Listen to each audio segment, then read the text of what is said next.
بسم الله، الحمد لله و الصلاة و السلام علی رسول الله و علی آله و صحبه و من والاه. بینندگان عزیز و گرامی، السلام علیکم و رحمت الله و برکاته. خوشحالم که بار دیگر در خدمت شما بزرگواران هستیم با برنامه دیگر از مجموعه برنامه دفاع از سنت. بینندگان عزیز، همونطور که مستحضر هستید ما در این برنامه‌ها قصد داریم در مورد دفاع از سنت پیامبر اکرم صلی الله علیه و سلم صحبت بکنیم. چگونه علمای بزرگوار این امت از سنت پیامبر اکرم صلی الله علیه و سلم محافظت کردند و چگونه می شود اثبات کرد که احادیثی که از طرف پیامبر اکرم صلی الله علیه و سلم اومده نسبتش به پیامبر اکرم صحیح است. در قسمت‌های قبلی ما در مورد اینکه حدیث صحیح چه شروطی باید داشته باشه صحبت کردیم. شروط حدیث صحیح رو بیان کردیم، مراتب احادیث صحیح رو بیان کردیم که کدوم سه حدیث صحیح تر است، کدوم یکی درجه صحتش پایین تره و تا اینکه به مراتب حدیث پرداختیم. و بعد امام بخاری رو به عنوان مثال آوردیم که امام بخاری چگونه این کتاب صحیح خودش رو جمع آوری کرده و از چه کسانی حدیث قبول کرده. این رو بهش میگفتند شروط امام بخاری و در این موارد ما صحبت کردیم. امروز هم موضوع برنامه‌مون هست مسافرت راویان حدیث، علمای بزرگ حدیث، علمای امت برای دریافت حدیث. اینها مسیرهای طولانی، گاهی 1 ماه کامل رو مسیری رو طی کردن، 1 ماه کامل، تا اینکه برن یک حدیث رو از راویش بشنون، ببینن آیا این حدیث وجود داره یا وجود نداره، آیا صحت و سقمش چجوری هست. این مسائل رو بررسی بکنند. صحابه سفر کردند، علمای تابعین سفر کردند و دیگه علمای حدیثی که کتب حدیث رو نوشتن دیگه حدث ولا حرج، اینقدر سفر کردن که از دست انسان‌های عادی همچین کاری بر نمیاد.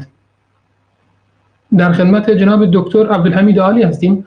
میخوایم بیشتر در مورد این قضیه بدونیم و ببینیم چرا علما سفر کردن و چگونه بوده کارشون برای جمع‌آوری احادیث پیامبر اکرم صلی الله علیه و سلم و برای تحقیق و تفحص در مورد صحت و سقم احادیث. جناب دکتر السلام علیکم و رحمت الله، خیلی خوش اومدین به برنامه، در خدمت شما هستیم. علیکم السلام و رحمت الله و برکاته.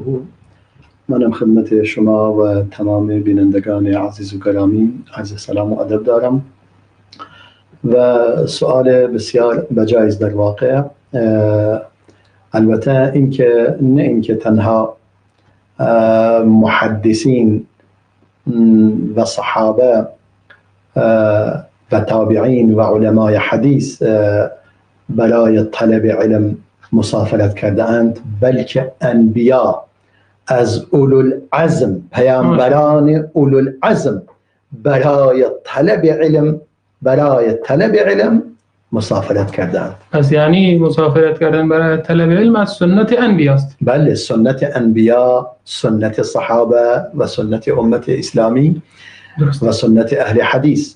و این نکته خیلی مهمی است و امام بخاری در بحث طلب علم اشاره می کند و داستان موسی علیه السلام که یکی از پیامبران اولوالعزم است.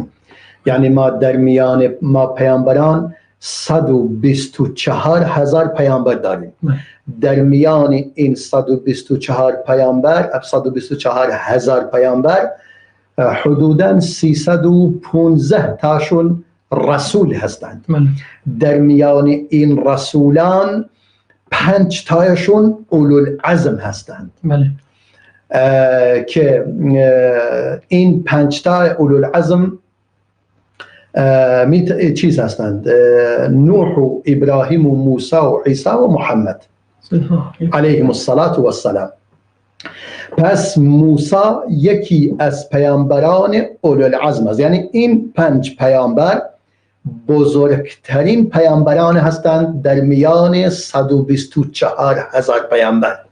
124,000 پیامبر ما داریم، بزرگترینشون این 5 رسولان هستند که 315 تا هستند.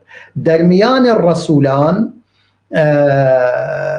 5 تایشون اولوالعزم هستند که این 5 تا از همه بزرگتر هستند. حالا موسی علیه السلام که یکی از اون پیامبران اولوالعزم است، برای طلب علم یک مسافرت طولانی می کند و علم و دانش بسیار زیادی کسب می کند و اون علم و دانش هم برای ما باقی مونده. قسمتی از آن شاید چیزهای دیگری یاد گرفته باشد، ولی اون چیزی که در قرآن برای ما بیان شده در سوره کهف که اشاره می کند موسی علیه السلام می رود پیش خضر که به عربی گفته می شود خضر از کلمه خضرت یعنی سرسبزی و شادابی، گویا در یک جایی که نشسته پشت سرش سرسبز و شاد و خرم شده. به هر صورت امام خضر یا یکی از انبیاء خدا که بسیاری از اهل علم خضر را یکی از پیامبران می‌دانند، چون مستقیما پروردگار می‌فرماید که ما از جانب خود به او علم داده ایم، که اینا در اینجا در میان متصوفه به این گفته می شود علم لدنی. علم لدنی یعنی من لدنا، از جانب الله علمی به او داده شده، ولی تمام علم همه انبیاء علم لدنی است دیگه. تمام انبیاء و وحی از جانب خدا که برای انبیاء میاد علم لدنی است.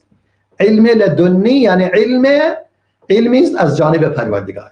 و خضرم بنابر قول علما بسیاری از اهل علم بر این است که یکی از انبیا بوده و علم و دانشی داشته که موسی نداشته. یعنی این هم دلیل بر این نیست که ما بگوییم پس خضر از موسی بزرگتر بوده از هر لحاظ.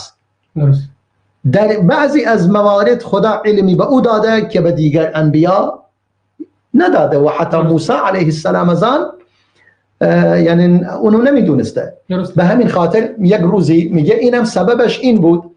روزی امام بخاری این مطلب را برای ما بیان میکند، میگه یک شخصی آمد پیش موسی علیه السلام فرمود آیا بر روی زمین کسی داناتری از شما وجود دارد؟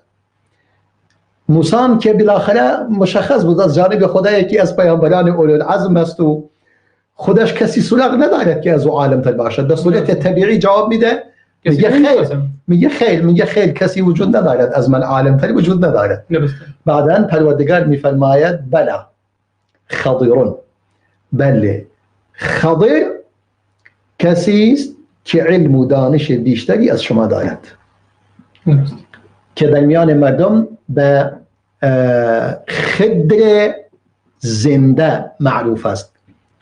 حالا خضر را به خضر خاصتا در زبان کردی میگویم خضر و کلمه اسم پسر به اسم خضر فراوان است در مناطق کردستان و مخصوصا مناطق آذربایجان غربی بیشتر.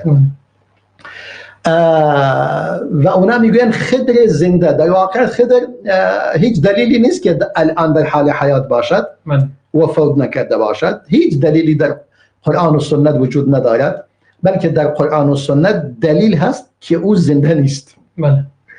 چون رسول الله فرمود صلی الله علیه و سلم اکنون، یعنی تا 100 سال دیگر کسی بر روی این زمین الان که زنده است زنده نمیماند.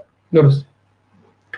در اینجا خضر رمضان مستثنا می شود. حالا کسی بگوید پس عیسی چی؟ نه، عیسی دیگه در لفظ و صورت روی زمین نیست. روی زمین نیست، اون روی آسمان است. بله. حتی در قرآن هم بهش اشاره شده. بله. ما برای هیچ کسی قبل از تو خلد و جاودانگی قرار نداده این بر روی زمین. بله. در نتیجه در اینجا بود که پس مسئله مسافرت به خاطر طلب علم یک امری است در قرآن بیان شده و سنت انبیاست. و امام بخاری بعداً یک مثال را ذکر می کند خیلی قشنگ و زیباست.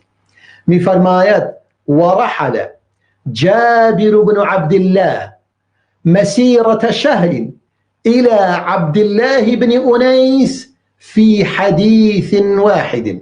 خیلی عجیب است. می فرماید جابر بن عبدالله، جابر فرزند عبدالله، مسیر یعنی فاصله 1 ماه مسافرت طولانی کرده نزد عبدالله بن انیس به خاطر یک حدیث.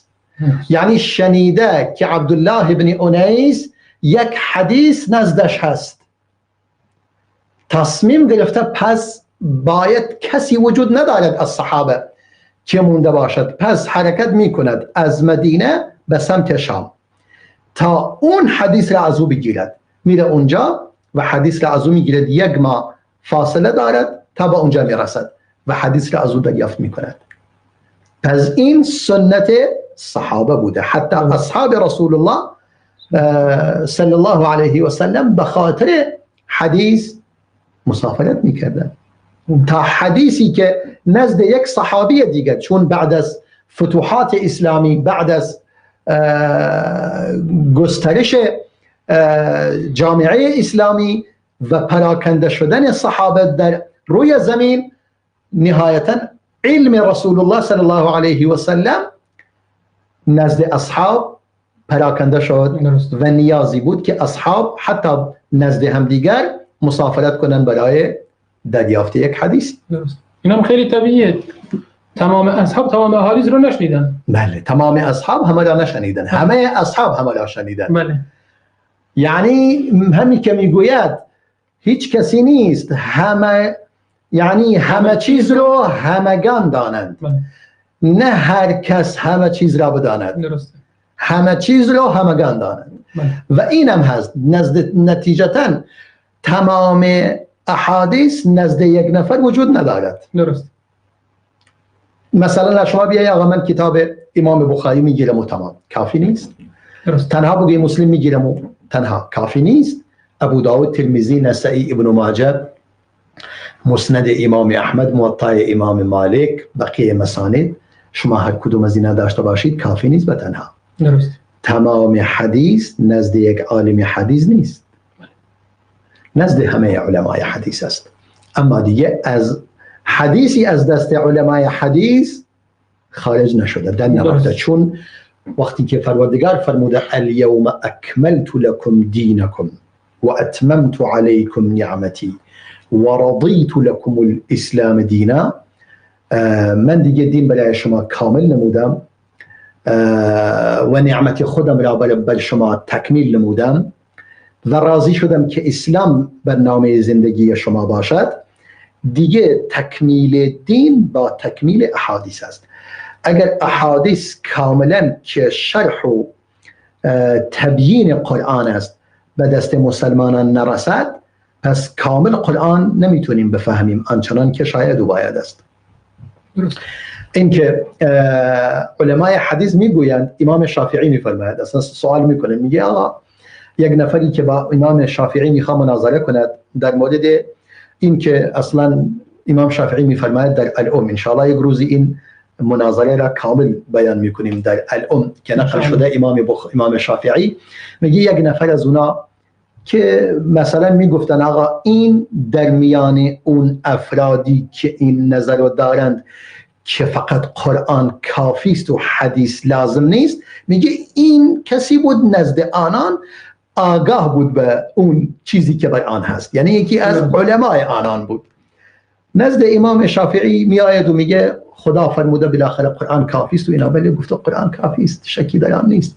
اما ما از کسی سوال میکنیم که قرآن را بهتر از ما میفهمد که ما کامل نمیفهمیم، از کسی باید بپرسیم که از ما بهتر میفهمد. فاسالوا اهل الذکر ان کنتم لا تعلمون. و اون کسی که از همه ما بهتر فهمیده رسول الله بوده که قرآن بر اون نازل شده. پس ما از او سوال میکنیم تا قرآن را کامل بفهمیم. خود قرآن همینو میفرماید. بعدا مطالبی را بیان میکند، برایش تمام شبهاتی که داره بیان میکند.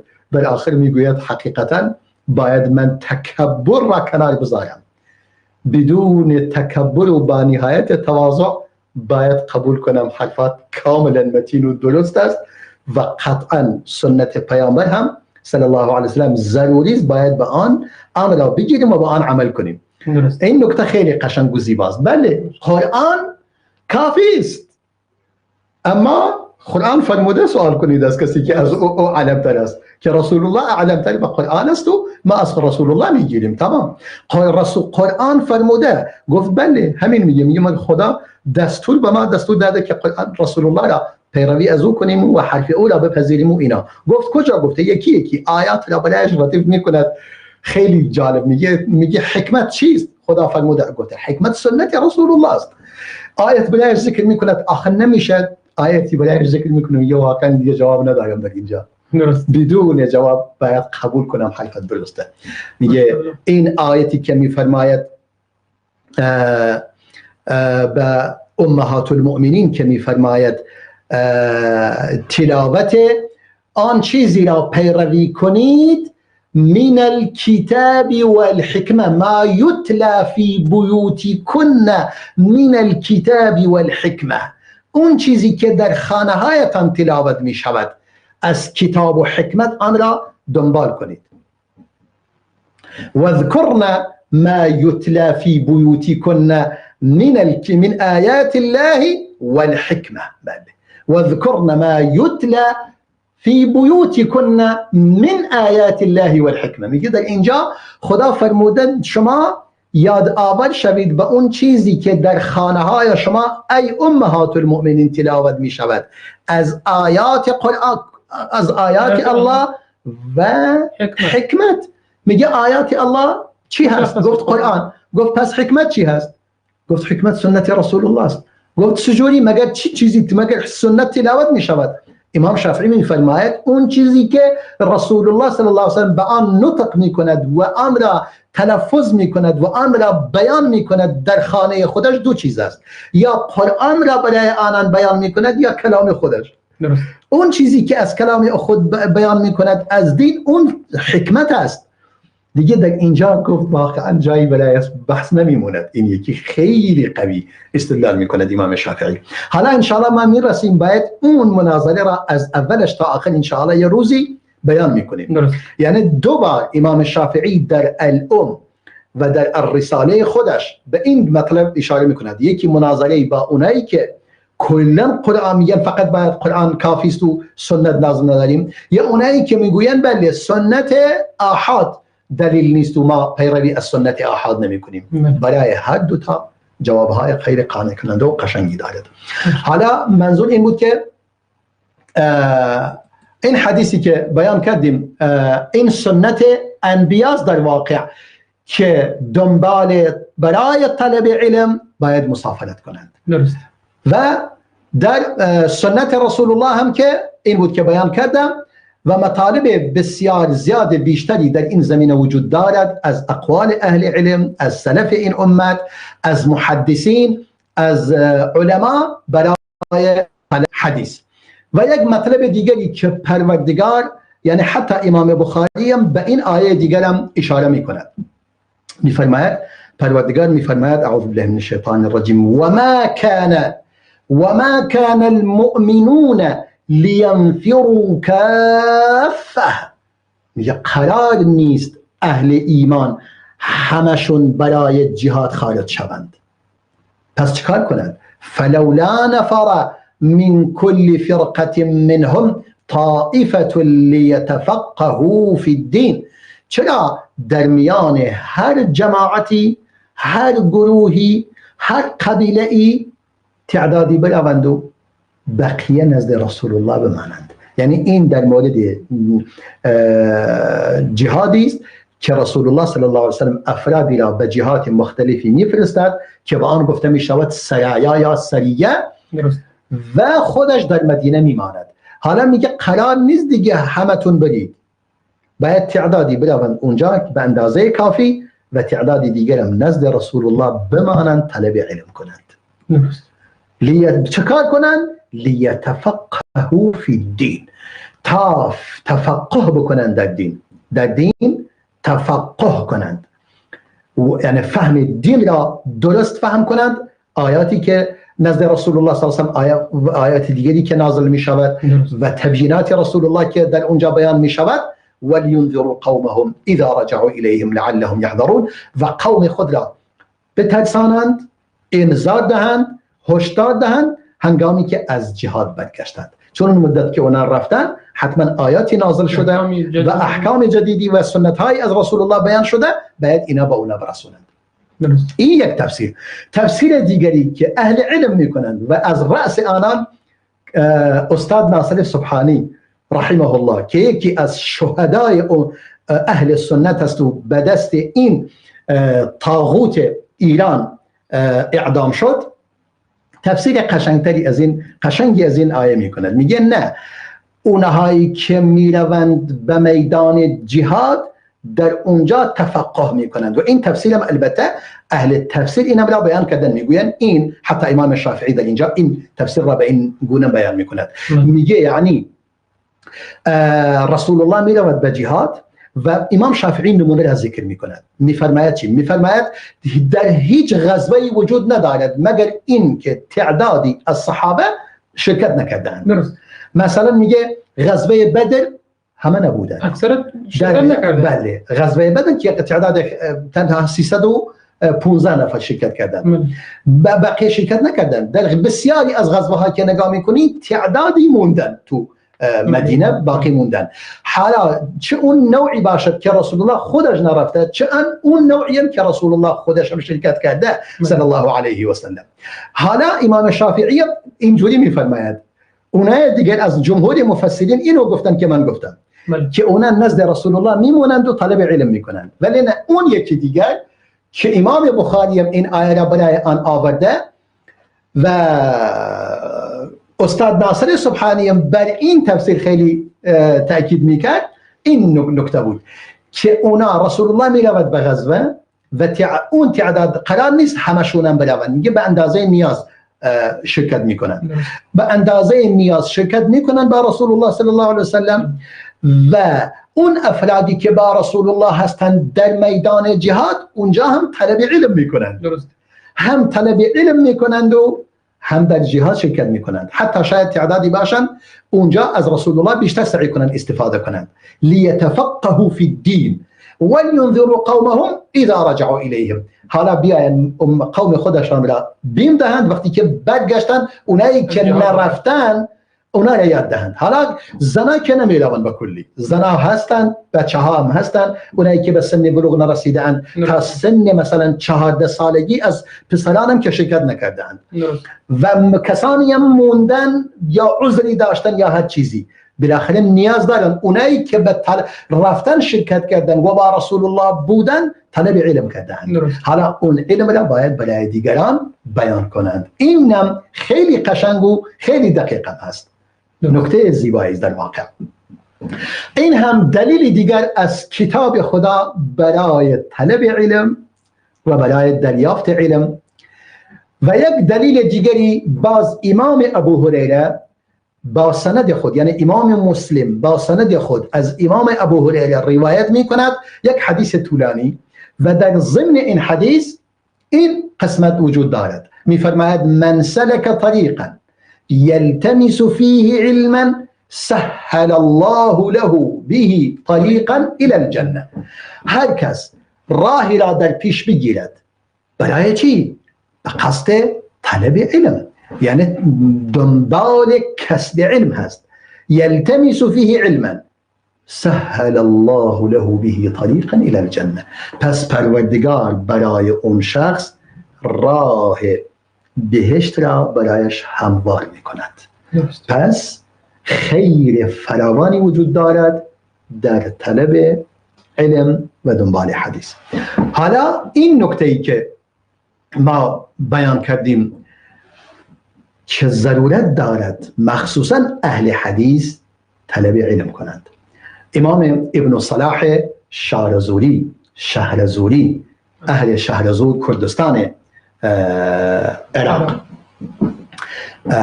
میفرماید اذا فرغ من سماع العوالی، امام ابن صلاح میفرماید والمهمات التي ببلده فليرحل الى غيره.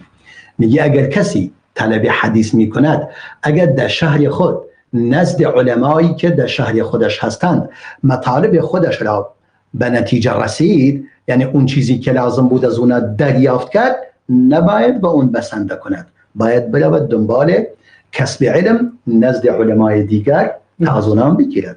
مثلا کسی مثل امام بخاری کجاها رفته؟ خودش اهل بخارا بوده، اما اون صحیح بخاری را در مدت 16 سال نوشته و تمام ابوابی که بیان کرده میگه در بین منبر رسول الله صلی الله علیه وسلم و حجره رسول الله صلی الله علیه وسلم من آن تمام ابواب بخاری را یعنی نوشته و تثبیت کرده، یعنی هر ابوابی و عناوینی که برایش گذاشته اونجا انجام داده. پس میگه چجوری در طول این 16 سال فقط میامد و میرفت، هر سال برای در این 16 سال 16 بار اومده به حج، 16 بار اومده اونجا، هر سال یک بار اومده، مدت ها نشسته و در اونجا اون کارها رو انجام داده و در طول 16 سال کتاب را نوشته و رحلت کرده و نزد اهل علم کسب علم کرده. حتی میگن در حین سفر می نوشت کتاب. بله کاملا 100% همه چیز همراه خودش می برده. و یحیی ابن معین یکی از بزرگان محدثین که خیلی متشدد و سختگیر هم است در مورد راویان حدیث، میفرماید 4 لا تؤنس منهم رشدا، میگه 4 گروه هستند که خیلی از اونا دیده نمیشه، یعنی امید خیلی از آنان وجود ندارد. 4 نفر، یکی که نگهبان راه باشد، یکی که مثلا برای قاضی مردم را صدا میکنه، یکی که ابن المحدث باشد، فرزند محدث باشد، فرزند محدث، و شخصی هم که در شهر خودش به شهر خود بسنده میکند و برای طلب حدیث حرکت نمی کند. درست. اون کسی که به شهر خودش بسنده می کند علم زیادی کسب نمی کند. درست. پس مسافرت برای طلب حدیث، برای طلب علم اصلا. درست. انسان گاهی در شهر خودش محدود است، افراد محدودی وجود دارند، علمای محدودی وجود دارند و شما اگر به شهرها به جاهای دیگری سفر کنید علمای دیگری را خواهید دید، توانایی های دیگری را خواهید دید و استفاده دیگری خواهید کرد که از دیگران نمیتونه اون استفاده را ببرید. خیلی مهم است. در اینجا 2 دقیقه مونده به میان برنامه. بله. اگر سخنی هست. و امام احمد بن حنبل مطلب دیگری را بیان میکند. گفتن آیا انسان باید برای کسب حدیث و طلب حدیث باید مسافرت کند؟ برای قصد این که مثلا طلب علو در سند کند. مثلا چی؟ مثلا در سرزمین خودش از یک محدث حدیثی را شنیده ولی میدوند که این محدث مثلا در مدینه هست، یعنی اون شیخی که این آقا از او گرفته در مدینه است. خیلی خوب، یلا حرکت کند برود از خود شیخ بشنود. بعدا اون شیخی هم که این از او شنیده آقا در مکه هست، اونم باید برود به دنبال اون یکی هم. به قصد چی؟ میگن طلب علو در حدیث، یعنی سند رو کوتاه‌تر بکنه. آفرین. یعنی هرچی رجال حدیث کوتاه‌تر باشد سند شما عالی است. سند عالی به این گفته می شود. میفرماید علقمه و اسود حدیثی را از عمر بن خطاب میشنیدن، یعنی به اونم میرسید، میگفتن امام عمر اینو فرموده. چیکار میکردن؟ دیگه به همین که گفتن از عمر فرموده تمام بسنده میکردن؟ نخیر، اینو اونا را قانع نمیکرد، یلا حرکت میکردن به مدینه، از خود امام عمر حدیث رو میشنیدن. این میشود علو سند و اطمینان بیشتری به اون حدیثی که شما شنیدید. جزاکم الله خیر جناب دکتر. تشکر میکنم. بینندگان عزیز و گرامی، در اینجا میان برنامه کوتاه میبینیم، دوباره خدمت شما بزرگواران برمیگردیم و در خدمت جناب دکتر خواهیم بود و ادامه مطلب رو از ایشون میشنویم. با ما باشید پس از دیدن یک برنامه. فدای عمر با جان و تنم، به عشق عمر زندگی میکنم. فدای عمر با جان و تنم، به عشق عمر زندگی میکنم. سرم خاک پای عمر جان بود، نشان ولایش به سر میزنم. فدای عمر با جان و تنم، به عشق عمر زندگی میکنم. سرم خاک پای عمر جان بود، نشانی ولایش بسر میزنم، نشانی ولایش بسر میزنم. از آن دم که تسلیم طه شدی، مرادی رسول مصفا شدی، دعای محمد تو هست ثمر، به تکبیر ایمان معلا شدی، به شمشیر بران به دستور حق، جهان را تو دادی به عزت سبق. اگر برگ زرین بجوید کسی، تو دادی به تاریخ زرین ورق، تو دادی به تاریخ زرین ورق.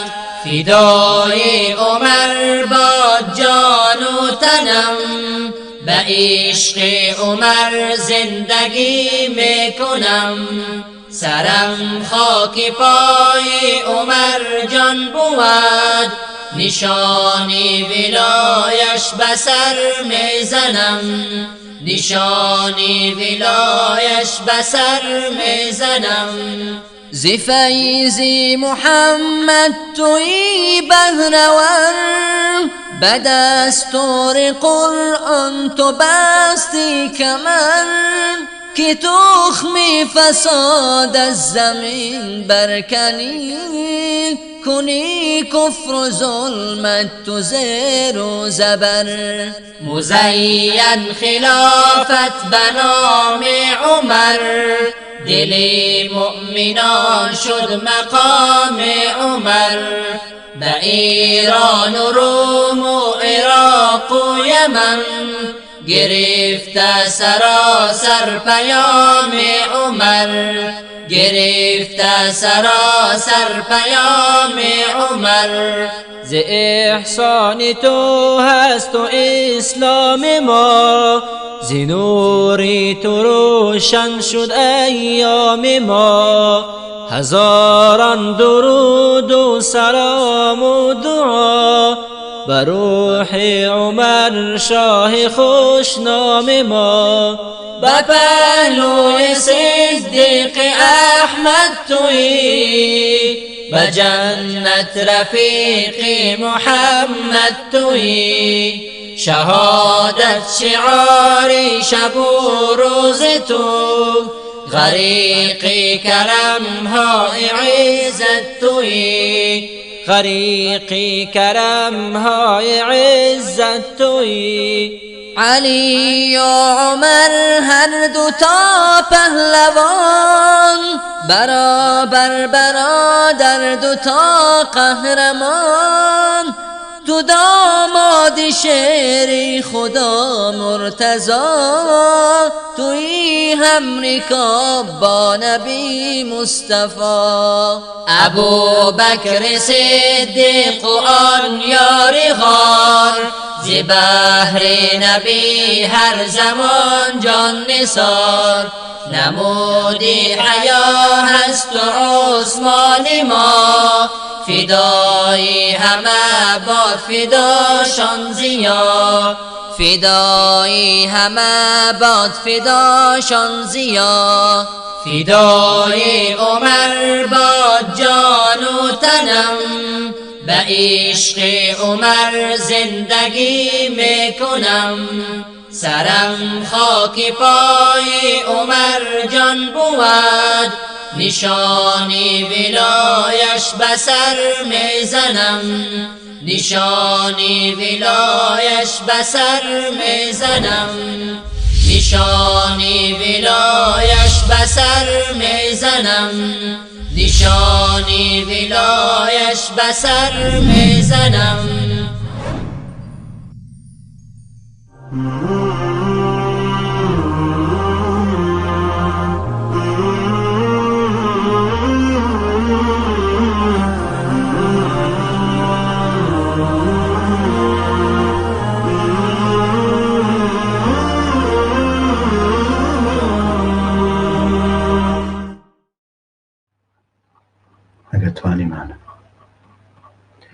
سلامی دوباره خدمت شما بینندگان عزیز و گرامی. در خدمتتون هستیم با برنامه دفاع از سنت و موضوع امروز موضوع مسافرت به خاطر کسب علم، به خاطر کسب حدیث. چرا که علمای بزرگوار امت از صحابه و پس از صحابه تلاش کردند که احادیث صحیح پیامبر اکرم صلی الله علیه و سلم رو از زبان خود راوی بشنوند، چرا که می‌خواستند بهتر و بیشتر از صحت و سقم این احادیث مطمئن بشن.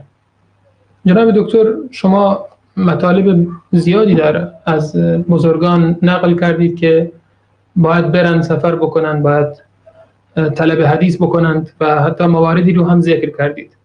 در خدمت شما هستیم و بیشتر در همین مورد برامون توضیح بدین. بسیار خوب. ما داشتیم در مورد این سخن میگفتیم که علمای حدیث در مورد ارزش مسافرت به خاطر حدیث تا چه اندازه ارزش برایش قائل بودند. ابراهیم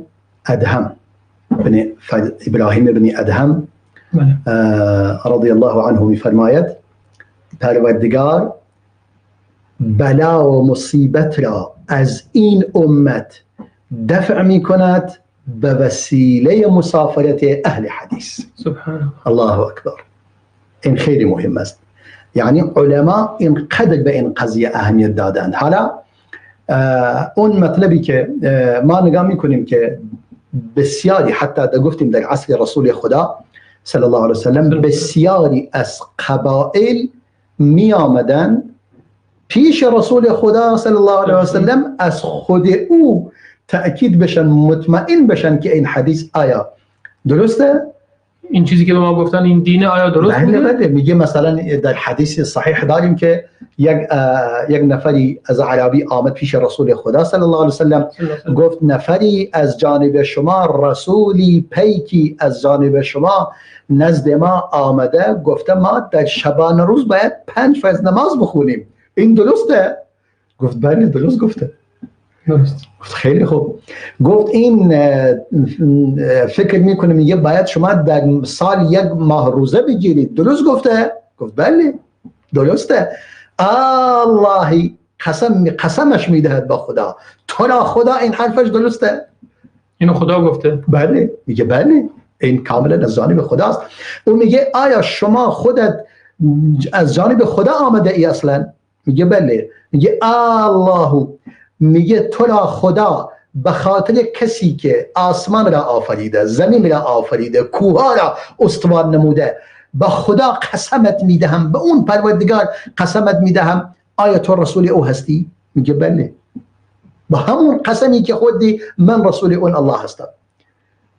دلش آرام میشود و تمام اون چیزهایی که به اون گفته برایش قبول میکند و تمام. این چیزی بوده که در عصر رسول الله صلی الله علیه وسلم برای طلب حدیث و برای اطمینان حاصل کردن از این که اون کسانی که از جانب رسول الله رفتند اطمینان حاصل کنند که از خود رسول الله بشنوند، اینجوری بوده.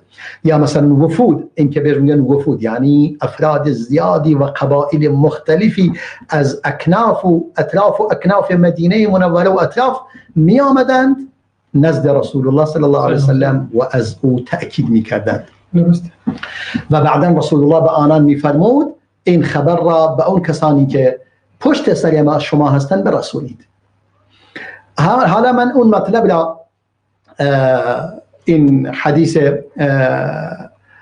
که بیان کردم، حدیث جابر بن عبدالله که برای نزد امام بخاری که اشاره فرمود، گفت عبدالله جابر بن عبدالله به خاطر یک حدیث 1 ماه طولانی مسافرت نموده به شام. حالا این حدیث چی بوده؟ بد نیست که این حدیث رو باز بیان کنیم، مطلب بسیار قشنگ و زیبایی است که این حدیث در مسند امام احمد آمده. امام بخاری به آن اشاره کرده، همین اشاره‌ای که من گفتم، و بعدا اشاره میکند به این که پیش به مصر رفته دوباره، ولی کامل حدیث را به صورت مفصل نمی آورد. اما مفصل حدیث در چندین محدث آوردن از جمله امام احمد. درست. میفرماید امام احمد عبدالله بن محمد بن عقیل از جابر بن عبدالله شنید که میگفت حدیثی به من رسیده عن رجل سمعه من رسول الله صلی الله علیه و سلم. میگه از کسی که از رسول الله شنیده. حالا مثلا در اینجا میگه فردی که از رسول الله شنیده، یعنی یکی از اصحاب رسول الله است، صحابه است. وقتی که صحابه باشه دیگه مجهول بودن صحابه مشکلی نیست. ولی این نکته مهمی است. اگر این حدیث میگفت رجلی عاملا از اصحاب رسول الله شنیده، دیگه اون رجل مجهول است و این حدیث قبول نیست، مگر این که برید اون شخص را شناسایی کنید و مطمئن باشید مورد اطمینان است تا حدیثش را بپذیرید. اما اصحاب رسول الله همه مورد اعتماد هستند. بعدا میفرماید چیکار کردم؟ جابر بن عبدالله نگاه کنید، میگه فاشتریت بعیرا، من شتری را خریدم. حالا شما نگاه کن، این همه احادیث الان نزد ما هست، صحیح بخاری، صحیح مسلم، ابو داود، ترمذی، نسائی، ابن ماجه، مسند احمد، موطا مالک و بقیه کتب سنن و مسانید در اختیار ما وجود دارد، ولی کسی هیچ زحمتی به خود نمیدهد آن را یاد بگیرد. ولی نگاه کن صحابه رسول الله برای یک حدیث وسیله ندارد، وسیله را میخرد، تهیه میکند، شطوری برای خودش میخرد. میگه ثم شددت علیه رحلی، بال خودم را روی شطورم گذاشتم، فسرت الیه شهرا، یک ماه کامل حرکت کردم به سمتش، تا اینکه رسیدم در شام، دیدم آقا این شخص عبدالله ابن انیس است. الان دیگه این شخص مجهول بودنش هم از بین رفت، عبدالله ابن انیس بود. میگه گفتم به کسی که جلوی در ایستاده بود، بواب، گفتم بگو به عبدالله ابن انیس، بگو جابر ابن عبدالله جلوی در ایستاده منتظر است و بالاخره میخواد وارد بشه. میگه اونم گفت عبدالله ابن عبدالله فرزند جابر ابن عبدالله؟ گفتم بله. میگه اونم رفت و آمد و یطأ ثوبه، یعنی وقتی که اومد اینقدر عجله اومد که لباسش در پایش روی لباسش میگذاشت، یعنی انگار کشیده بود روی زمین، رویش پا میگذاشت و تا آمد و منو در آغوش گرفت. و اعترقته، منم اولا آغوش گرفتم. فقلت، دیگه هیچی، تمام، این همه راه اومده نمیگه بیام اصلاحاتی کنم و این چیزا. فقلت حدیثا بلغني عنك انك سمعته من رسول الله صلی الله علیه و سلم فی القصاص. گفت من شنیدم یک حدیثی از رسول الله به تو رسیده، یعنی حدیثی از رسول الله شنیده ای از رسول خدا در مورد قصاص. فخشیت ان تموت او اموت قبل ان اسمعه، من ترسیدم یا تو بمیری یا من بمیرم قبل از اینکه این حدیث را بشنوم.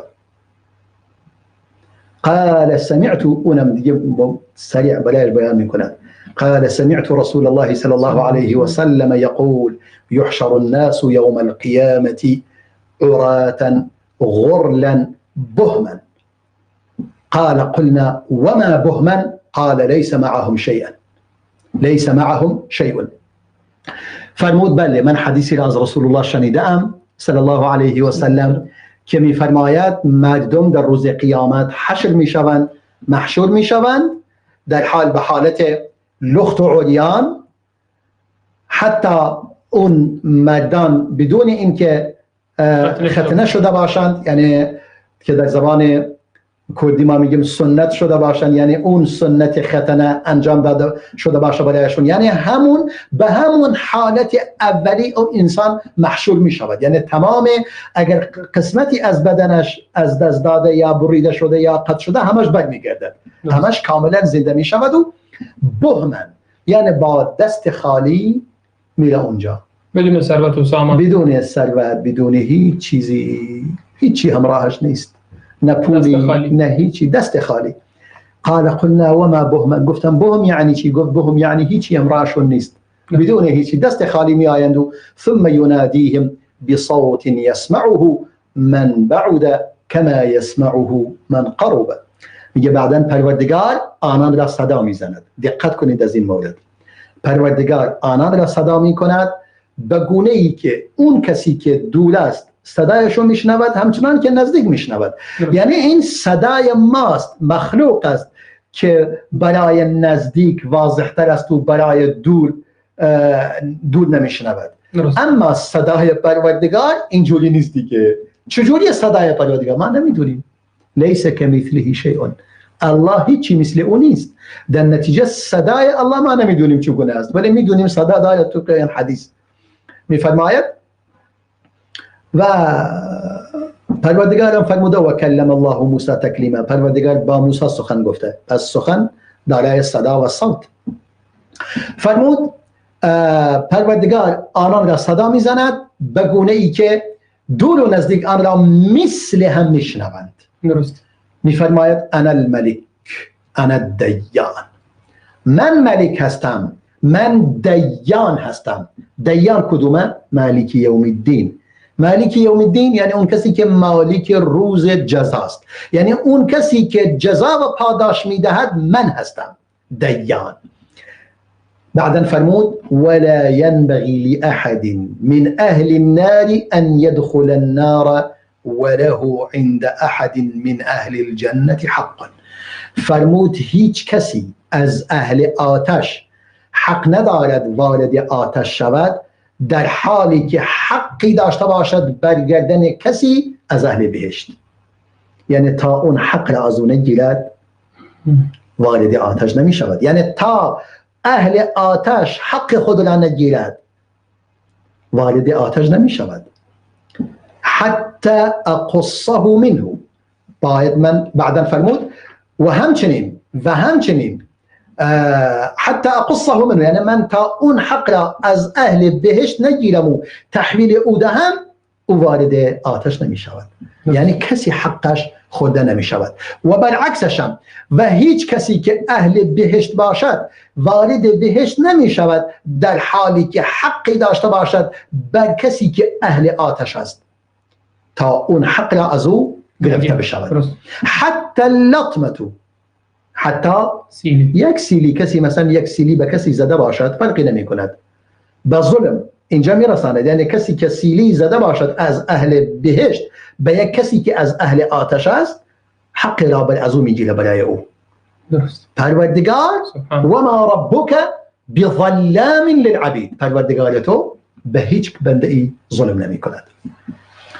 بعدا فرمود حتی قلنا کیف، آخر چگونه در حالی که ما اومدیم پیش پروردگار به حالت لخت، عریان، ختنه نشده، بدون هیچ چیزی، دست خالی نزد پروردگار حاضر شده ایم، چگونه از ما میگیرد حق را؟ قال بالحسنات والسیئات. فرمود با حسنات و سیئات. از حسنه شما میگیرد، یعنی اصلا شاید این آقا ظلمی کرده به کسی که الان از اهل آتش است و این چیزی ندارد، چی باید به او بدهد؟ باید از حسنه اهل بهشت گرفته شود و به اهل آتش داده شود. شاید اصلا حسنه مانع شود که وارد آتش شود. وارد آتش شود. این نکته خیلی مهم است.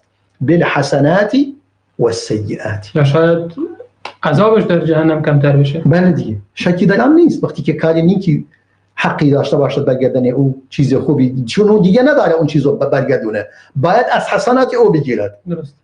از خوبی های او میگیرد، به او داده می شود. از درجه بهشتی هم پایین میاد دیگه. بله دیگه، اونم از درجه او پایین میاد و از فضل او پایین میاد و بالاخره این هم از گناهش کاسته می شود. این نکته خیلی مهم است. و یک حدیث دیگری هست میگه تمام اهل بهشت و اهل جهنم، همین حدیث دقیقاً این مطلب را بیان میکند. اونم در صحیح بخاری هست. میگه بعد از این که حتی از پل صراط که رد میشوند، اونجا یک پل دیگری هست برای وارد شدن به بهشت، اهل بهشت. اونجا نمیذارن کسی وارد بهشت شود. اونجا هم نگاه میکنن اگر اون مسلمانانی که برگردن هم اگر حقی داشته باشند، باید اون هم با حسنات و سیئات صاف بشه. درست. باید اونجا هم تسویه حساب بشن بعدا وارد شود. تا تسویه حساب نشه وارد نمیشن. سبحان الله. این هم نکته دیگر که دو تا پل داریم. پل صراط که گذشتی، یک اونور پل صراط هم یک پل دیگری هست ورود به بهشت. اون پل ورود به بهشت نمیرید. حتی اهل بهشت که وارد تا اونجا میروند، اونجا باید منتظر باشن تا ببینن حق کسی بدن کسی حقی دارد یا ندارد. در اونجا چی بشود. این حدیث هم بیانگری این است. و امام ابو ایوب انصاری یکی دیگر از اصحاب رسول الله که اسمش برای همه شناخته شده است. رسول الله صلی الله علیه و سلم که به مدینه هجرت کرد اولین بار خونه ابو ایوب انصاری رفت. الله اکبر. ابو ایوب انصاری مسافرت می کند به مصر نزد عقبه بن عامر صحابی رسول الله برای یک حدیث. هنگامی که به او رسید گفت حدثنا ما سمعته من رسول الله صلی الله علیه و سلم، برای ما بگو از حدیثی که از رسول الله شنیده اید. حدیثی که چون فرمود سمعته من رسول الله صلی الله علیه و سلم فی ستر المسلم لم يبق احد سمعه غیری و غیرک. دقت کن، خود او هم شنیده از رسول الله. ابو ایوب انصاری این حدیث از رسول الله شنیده و عقبه بن عامر هم شنیده. حالا میگوید الان هیچ کسی باقی نمونده اولایی که این حدیث رو شنیدن جز من و شما. حالا برای اطمینان از حدیث خودش و از لفظی که او شنیده میخواد از او تأکید کند. میگه حالا برایم بگو فلما حدثه ركب ابو ایوب راحلته وانصرف عائدا الى المدینه. سبحان الله. به محض این که حدیث را شنید سریع سوار شترش شد و یلا برگشت. هیچ ننشست، تمام اومده بود فقط برای یک حدیث. این اهل علم است و این گونه اهل علم دنبال حدیث بودن و برای تأکید حتی اصحاب رسول الله صلی الله علیه و سلم.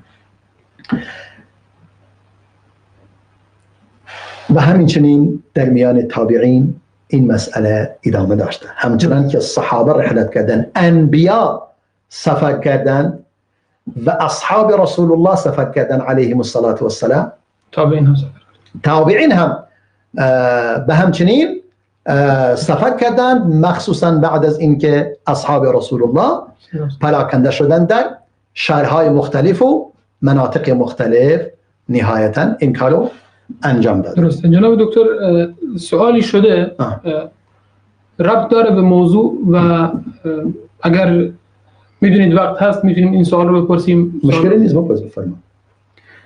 دوستی سوال کرده که در زمان پیامبر صلی الله علیه وسلم دین عقیده بود، دین به معنی علم نبود.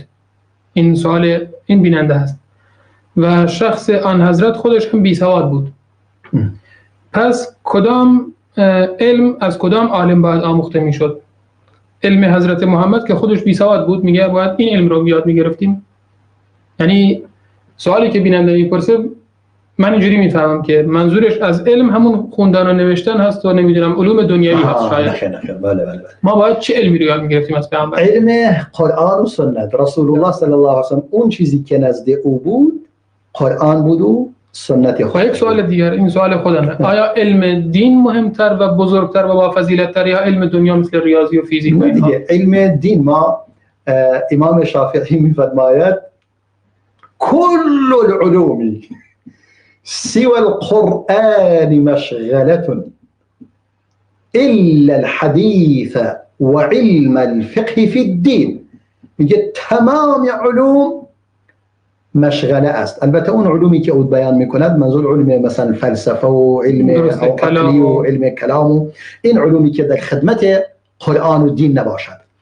میفرماید تمام اون علوم مشغله است جز علم کتاب خدا و حدیث رسول الله صلی الله علیه و سلم و علم فقه در دین. كل العلوم سوى القرآن مشغلة، تمام، إلا الحديث وعلم الفقه في الدين.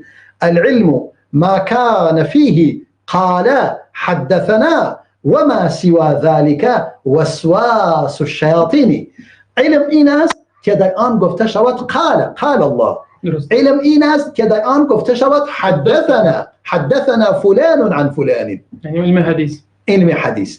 و این که این آقا میگوید دین یعنی عقیده، اونم باز اشتباه است، چون در حدیث صحیح بیان شده و حدیث جبریل وقتی که جبریل میآید از رسول الله سوال میکند صلی الله علیه و سلم در مورد از ایمان ازش سوال میکند، ارکان ایمان برایش بیان میکند. بله. از اسلام برایش بیان میکند، ارکان اسلام هم برایش بیان میکند. درسته. بعدا از احسان هم سوال میکند در مورد تزکیه بله. و در مورد علم نفس و علم تزکیه از او سوال میکند، جواب میدهد. بعدا میفرماید میدونید این چه کسی بود که اومد این سوالها را از من پرسید، از به صحابه سوال کرد رسول الله، گفتن الله و رسوله اعلم، گفتن ما نمیدونیم، خدا و رسول بهتر میدونن. از قیامت هم سوال کرد. بله از قیامت هم سوال کرد که بله دیگه ارکان ایمان بود جز قیامت و از نشانهای قیامت و اینم سوال کرد.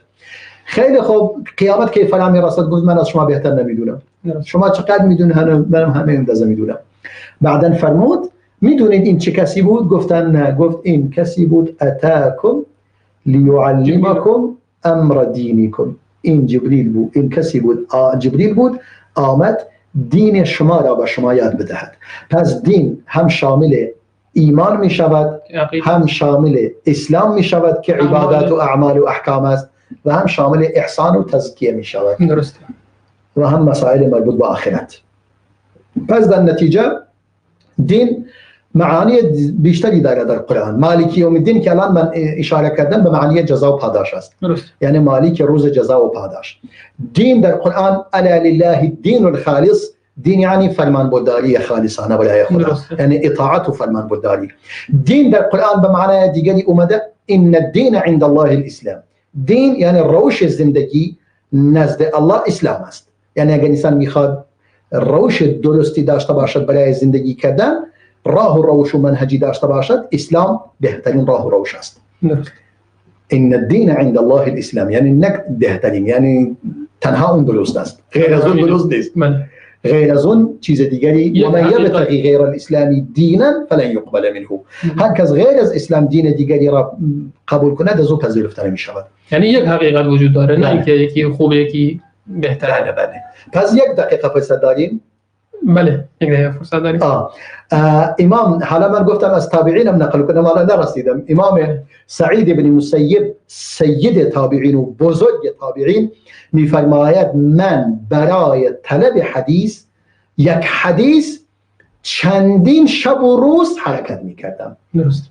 این هم یعنی اهمیت دادن تابعین به دنبال حدیث. ولی الان ما مطالب بسیار زیادی در این ذهن داشتیم که بیان کنیم. یه آقای مثلا بود یک حدیثی را شنیده بود، از در مورد حدیثی نسبت داده بودن از ابی بن کعب، اون صحابی بزرگوار، در مورد فضائل سوار قرآن.